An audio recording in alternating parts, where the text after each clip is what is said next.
Free agency has started for the Chicago Bulls, and the Bulls have already made one move, and that is re-signing Tre Jones. We're going to talk about what could be next for the Chicago Bulls, rumors around Dosunmu and Coby White, all that and more on today's Locked On Bulls.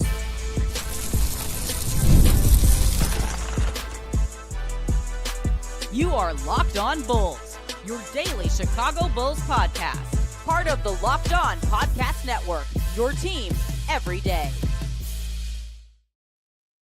Thank you for tuning in to Locked On Bulls, member of the Locked On Podcast Network, where it's your team every single day. That's Pat, the designer, host, and creator of the Windy City Breeze and host of the Chicago Bears podcast over at ESPN 1000. I'm Haize, host, creator of Chicago Bulls Central and Chicago Bears Central YouTube pages and podcasts. And today's episode is brought to you guys by FanDuel. If I can get the ad read up.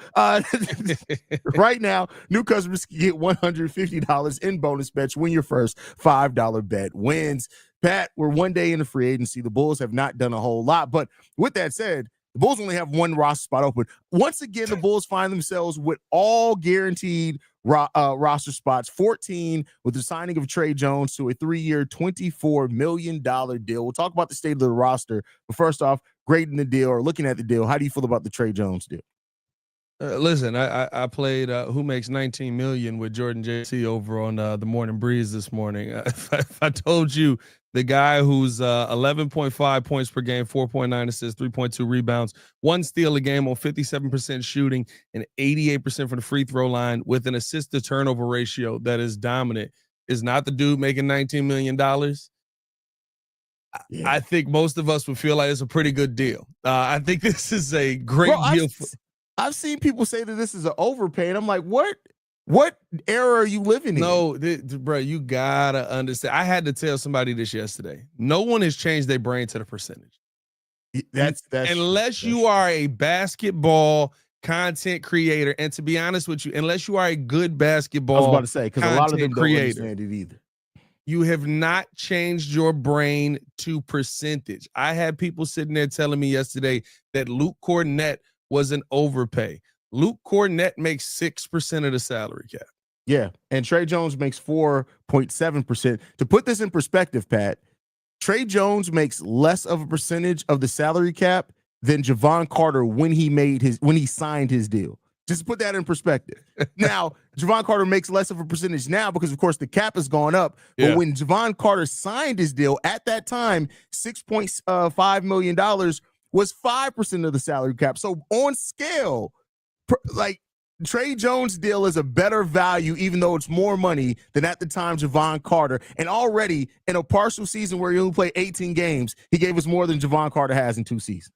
Yeah, so to me, listen, I think this is a solid deal for the Bulls. Now, Tre Jones got to be healthy, but that hasn't really been an issue for him throughout his career. And I think, listen, if you give him serious minutes, I think it's somebody who just creates an incredible amount of not only just on-court impact, but I mean, if you talk about him as a secondary ball handler, I think if you talk about, him bringing the defense and the hustle that he has, almost being kind of a engine off of the bench, if you will, that's a perfect situation. You also can put him in to situations where if Giddey is banged up or Giddey needs a breather that day, Trae Young is the perfect kind of guy that can fit into that starting point guard role for a couple of games and give you exactly what you need. I think he creates rotational flexibility. I think that he gives you exactly what you're looking for as far as a defensive point guard in a defensive lineup. And I think it possibly might even help Dosunmu if you want Tre Jones to be a main ball handler off the bench. You can let Ayo kind of play that 2-3 role where he's thrived in over the last couple of seasons. Like, those are just good situations for you to be in. This is a move that just actually makes sense. And it was the one move that I felt like you had to get done once you got Lonzo off the team.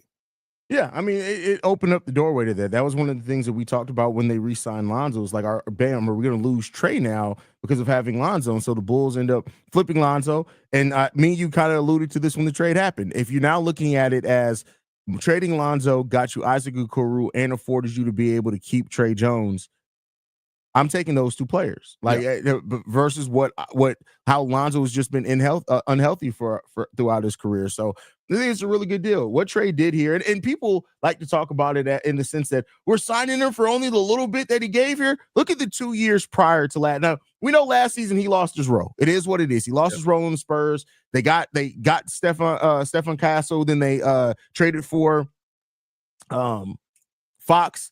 And before that, before that, they had Chris Paul, right? Yeah, Chris Paul was on the team to start. That's who he lost his job to, was Chris Paul. Yeah, it was Chris Paul. So, but if you look at the 2 seasons before that, he averaged 12.9 points and 10 points per game on almost 50% shooting from the field and decent 3-point shooting. Tre is worth this money. It's not any question. People who are still talking, if you think this deal is an overpay, again, I wore the Tommy Pickles shirt today because a lot of you Bulls fans are acting like babies. A lot of y'all acting like babies. So yeah, I this was an intentional T-shirt pick today. A lot of y'all is acting like babies. An intentional T-shirt pick. Is that? Yeah. Listen, most times, I'm gonna lie to you. Most of the times, I pick what hat I want to wear, and then I find the shirt to match it. That's the way that I go about my wardrobe. So, I just show up. I mean, the time I showed up in a row where I was like, it was either coffee or clothes. Yeah, that was crazy. That was insane. Hey, listen, you almost got it today again. I'm not gonna lie to you, bro. Like it was today where I was like, all right, I may have to make a business decision here. Is it gonna be actual being clothed or is it gonna be coffee? Well, luckily I looked at the clock wrong. I had an extra 5 minutes, so I had time to do both. I appreciate that. No, listen. Meanwhile, I missed out on the coffee. I'm dressed though. No, I think here's the big thing about the Tre Jones signing that I do love though is that you're getting a toughness built into this team with players that already have it. You don't have to develop it out of it. Modest Buzelis, we see what he is. I think Josh Giddey even has some of that, and maybe it goes underrated because I think we just think Australians are the nicest people in the world, but they're really not. They also can kill you. You know what I mean? You know what it is? Australians and Chicagoans, there's a lot of overlap there, bro. Yeah, you know what I mean? Like Australians are like a lot of Chicagoans and New Yorkers, bro. It's a weird, or Bostonian, maybe Bostonians a little bit there, but yeah. Hey man, you mind your business on that capybara that's on the roof of my house. Don't worry about that. Exactly, bro. Like when you have a country that's bugs are that big on average, you expect them to be nice people? Hey, bro, I'm just when you got to walk the spiders, you know what I mean? Like the spiders are literally tax dependent.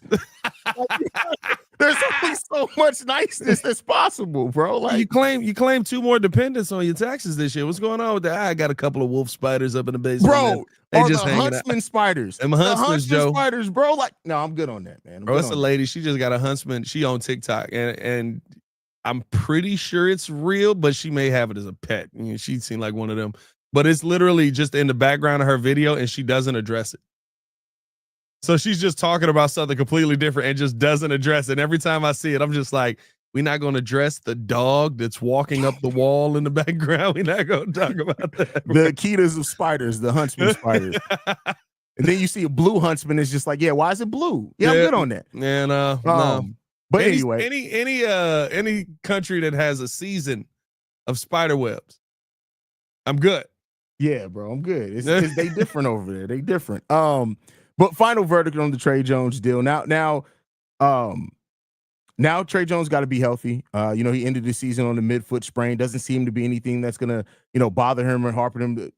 Multiple midfoot sprains throughout the season. Most people have a full recovery, so Tre just gets to focus on it. Josh Giddey did tweet after the Tre Jones deal was announced in his story or posted in his Instagram story. He's happy about the deal, so that's good. Tre Jones is just a good guy. He vibed with this team. You got to see a lot of it. I think that's good, man. Yeah, it felt like he fit right in when he got here. I mean, he had the big game. What was it? The 118. What did he end up putting up in that game? 18, 12, and 3 over Utah, and you saw how the team really bonded with him off of that as well. I mean, just he came in and gave you everything you needed him to give you. Like it was a breath of fresh air. And to be honest with you, the part that I like about it that probably the most is stuff we saw him do in San Antonio 2 years ago. Yeah. Like literally, it wasn't like, oh my God, I'm shocked that Tre Jones is doing this, right? Like it was literally what we saw him doing in San Antonio before Wemby got there. And it was like, oh, okay, this is exactly who this kid is. Like, I like that. And I think that to me is you're signing pieces that make sense for the team, which when we get to the Io and Coby trade rumors, I mean, like, this Kuminga keeps popping up. It just don't make sense. At this point, it makes less sense. I don't understand why it's still there. It makes zero sense. It makes zero sense. The only thing that makes less sense is signing DeAndre Ayton. No, the thing that makes less sense is if you try to re-sign Nikola Vucevic to a 4-year contract. Which, but give us time. But with that said, we're going to continue the conversation talking more about Josh Giddey's deal in the state of the Bulls roster with having 14 guaranteed contracts. But first, we got to get into a message from FanDuel. Summer sports are in full swing, and whether you're all about baseball under the lights, golf on the green, or high-stakes soccer action, FanDuel is the best way to make every game even more exciting. You're already following the action. Why not make it a little more thrilling? With FanDuel, you can get in on the game while your friends are getting sunburned at the beach. I've been using FanDuel to track my favorite matchups, and the app keeps it fresh with new daily promotions that are fun ways to bet. It's easy to use, fast to pay out, and makes even regular season games feel like much-watch events. Whether I'm placing a same-game parlay or watching a bet ride into the ninth inning, FanDuel makes it feel like I'm part of the action. If you're new to FanDuel, new customers can bet just $5 and get $150 in bonus bets if your first bet wins. Open the FanDuel app today and visit FanDuel.com to get started. More Locked On Bulls coming up next. All right, Pat. So no Josh Giddey deal as of yet. Didn't really hear much on it at all yesterday. One thing that did develop is that the Brooklyn Nets, the only team that really could offer Josh Giddey the money that he wants, with them trading Cam Johnson to the Nuggets and taking back Michael Porter Jr., they're now down to about $17 million in cap space. They can get to 25 by waiving some of the non-guaranteed players that they have, so maybe there's still an option there. But I want to start off with this before we talk about the 14 guaranteed spots.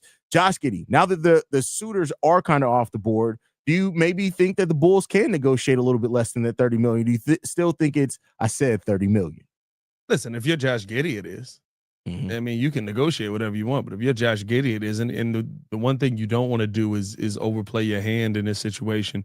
The one thing I've learned covering sports is there's a lot of times where, I want to play for you, but I want to play for you at this price. And if you don't want to give me this price, I'll play for them for less. That is very true. But for you, I've shown you this. I'm going to make this. And that's just how it works out in sports sometimes. And you got to pay that price. By the way, you're still not spending. People are acting like this $30 million for Giddey is like destroying the Bulls salary cap. Like, you're nowhere near the first apron. You're nowhere near the second apron right now. You're not. It's not even like shifting anything for you if you're the Chicago Bulls right now. It's literally just keeping the players on the team that you wanted to keep on the team anyway. Mm-hmm. Like, if you can get it less and it doesn't feel disrespectful to Giddey, I'd be fine with that. But you've been negotiating the $30 million just because you can get it cheaper. I don't think that's a situation where you probably want to get it cheaper. And again, like, it's not like it's hurting you to make future moves. We'll talk about some of the trades that could come here, but like, there's a bunch of options that the Bulls have. And realistically speaking, heading into 2026 with Josh Giddey on the roster, you still have a ton of cap flexibility. Yeah. I mean, the cap is not a problem here. Like, the money, for once, as the Chicago Bulls, it is not an issue at all. And I mean, one thing that we got to commend AK on is I do think, like, the way that when he's made trades, we could talk about him not getting draft picks back and things like that. And maybe he would have got more draft picks back if he's willing to take more long-term money. But because he did not, he's put this team now in an amazing cap situation where they can keep all the guys, which we'll talk about more in the Io and Coby thing if they choose to do so. And as we can see around the NBA, that's not a luxury a lot of teams have anymore. There are teams that are losing key players to their rotation just because they can't afford to even get close to the second tax apron. So, we'll see how that continues to play going forward. I think Giddey, I at this point, I think a nice number between the two, between whatever, like, I think as a base, the starting year, $27.5 million. I think that's a really good place to start with. It'll put him making around 30 by the last year of the deal, or over, depending on how many years it is. And maybe that's what they can negotiate on. We'll see what happens there. But overall, I still think that, Giddey's going to be back here. We'll see. But Pat, if Josh Giddey does resign here, which is likely, that's 15 contracts, which that's the NBA number. That's not bad. But 15 fully guaranteed contracts. Yeah.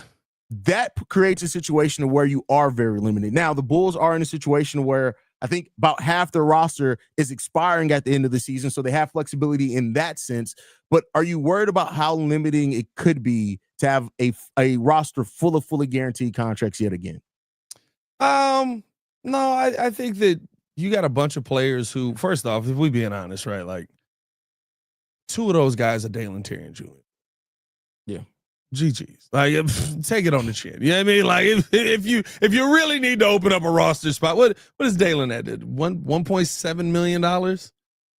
I mean, like, Dalen, no, I think he's over 2. Is he over 2 now? Yeah, I mean, $5.3 million for Dalen. Dang, Dalen Terry getting a bet. Oh, he was a lottery pick. He was lottery pick. Yeah. Oh, dang it, we forgot about that. Oh, if only it was Walker Kessler. But no, man, I think that when you look at moves like that have been made, some of the pieces that you do have at the end of the bench, there's options for you to move on from some of these guys. You know what I mean? Mm-hmm. Like, it's not the end of the world if the Bulls want to create a roster spot. I actually don't think there's a ton of people out there who I'd be looking to create a roster spot for, though. Like, that was the other thing. When the Bulls signed Tre Jones, I was like, okay, well, we're not going to be in the market for anybody crazy.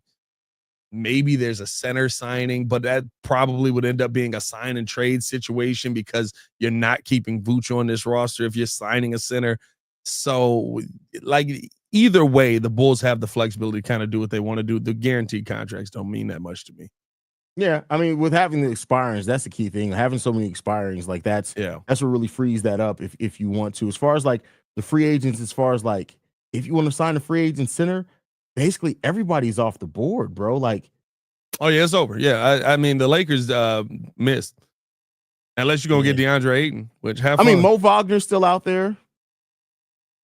Al Horford, not for us, but I'm just saying the center market. Miles Turner, Mo Wagner, Al Horford. That's probably the best guys that you can get out there. Yeah, I'd take a Mo Wagner. Oh, here I'd absolutely take a Mo Wagner. If we can sign Mo Wagner, I'll take him and then like trade whatever you can get back for Vooch at that point. To the Warriors, like, got a couple of seconds. Can we get 3 seconds off you? And then I'm okay with that. Three. You got a ham sandwich and what type of ham is it? Through the top? If it's the square ham, I don't want it. If it's square ham, I don't want it. I'm not a square ham guy. Listen, there are people out here eating square ham. If y'all still eating squared ham as adults that have a 401k, do better in life. Yeah, y'all eating cubed ham. Do better in life. Like, you can't be doing the squared ham slices, bro, in 2025 and you got a 401k, bro. Go to the deli. Ask them to slice you up some ham, bro. Act like an adult for once. I didn't, bro. First off, if you're not going to the deli, you're missing out anyway. Stop buying that pack ham. But no, it's like literally like you could just walk over there and get it. Like, it's not even hard. You walk over there. It's like it's just like they have the actual like holiday hams that they will slice for you, and it's not that much more expensive. Be an adult. Yeah. I do think what's funny on the Giddey situation and why probably I have no trepidation on this getting done is did you peep during Mark Eversley's press conference? He kind of slipped up. So he got asked the question and he was like, once you sign Josh Giddey, you're gonna have 13 contracts on the roster with a couple of moves to make. What are your plans for getting this done and da da da da. When he named every player in their core except Dalen Terry. Yeah, pretty much. Williams. But he started it by going, yeah, we've got 13 players on the roster.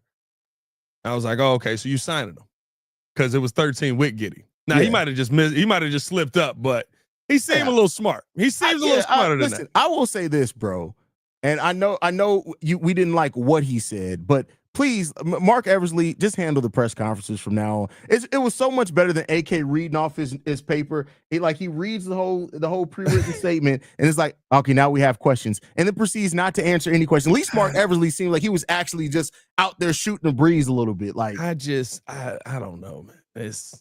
It was too much of a flashback to guard for me. I was just waiting for him to say, Paul Zipser, who we're high on. I was waiting for it. Who would have been that player? Javon Carter, who we're high on. Javon Carter, who we're high on. Javon Carter, who we're high on. No, what are you doing? Adama Sanogo, who we're high on. He's not even on the team anymore. Marko Simonovic, who we plan on bringing back. Oh, but no, it's just like, to me, I think that this is a deal that Bulls fans shouldn't worry about getting done. I think in their mind, this deal is already done. They're just working out some of the language type stuff to kind of finish it off. But we'll see what ends up happening in the long run. I think that what gets interesting now is with the Tre Jones signing, with the eventual Josh Giddey signing. Could Iowa Coby be the odd man out? That's what we're going to be talking about coming up right after this.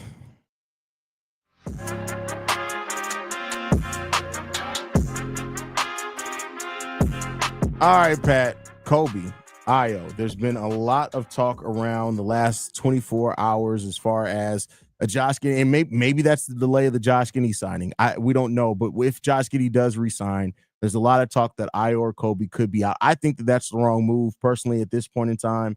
But how do you feel about the potential one of those guys going out? And then with the roster as it stands now, since now we do know the roster, of course we wouldn't know what we're getting back for either one of those guys in the trade, but based off who we have here and assuming Josh Giddey resigns, which player do you think makes the most sense to keep here and to move the other one? Here's my thing. I think that Dosunmu is a better player in the long run because I think that he gives you more that you can't just replace. Mm-hmm. I would probably actually rather see the Bulls keep both of these guys at this point because I think the best Coby deal you probably screwed up. So I don't want to see you be a day late and a dollar short yet again. So at this point, just play with Coby because it's not like you're getting a play. Like you don't have the opportunity to replace a Coby White now. You passed that opportunity up when you passed up on the draft picks that are available. Well, Pat. Oh, here we go. I'm going to tell you something that popped up recently. Now, this is not a like one of the biggest sources, so take it with a grain of salt. What if I told you that there is a chance for a Cam Thomas Coby White swap? The Cam Thomas that just got traded? That's Cam Johnson who got traded. Cam Thomas, the guard. Oh, Cam Thomas to Brooklyn?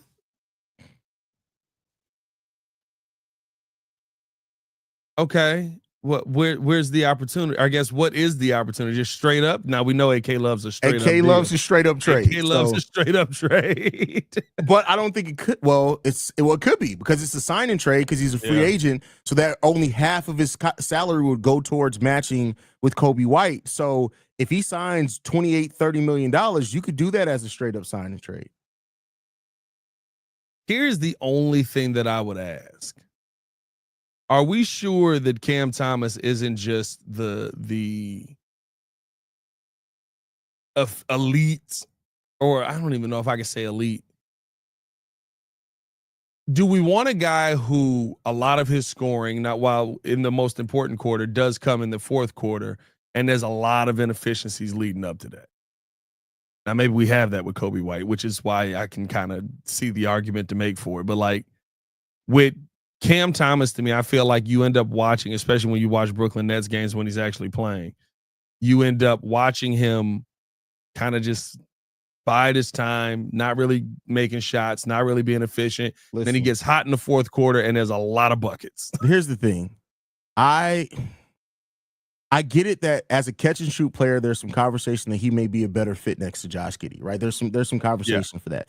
But as much as people knock Coby White for a defender, I have never seen Cam Thomas play a single defensive possession in my life. I've never seen it. Yeah. I just don't see what he does defensively. I don't like that, but I guess in the Bulls, since they're going younger, 3 years younger almost, and you have to pay one of them either way, so it's not like they're really they're paying him technically a year early. Here's the thing: is it an upgrade over Coby? No, not to me. It's not an upgrade over. He's not the rebounder Coby is. He's, like I said, a worse defender than Coby is, and Coby isn't already that great of a defender. And more, turnovers. He's 2.5 turnovers per game to 3.5 assists. I'm good on that.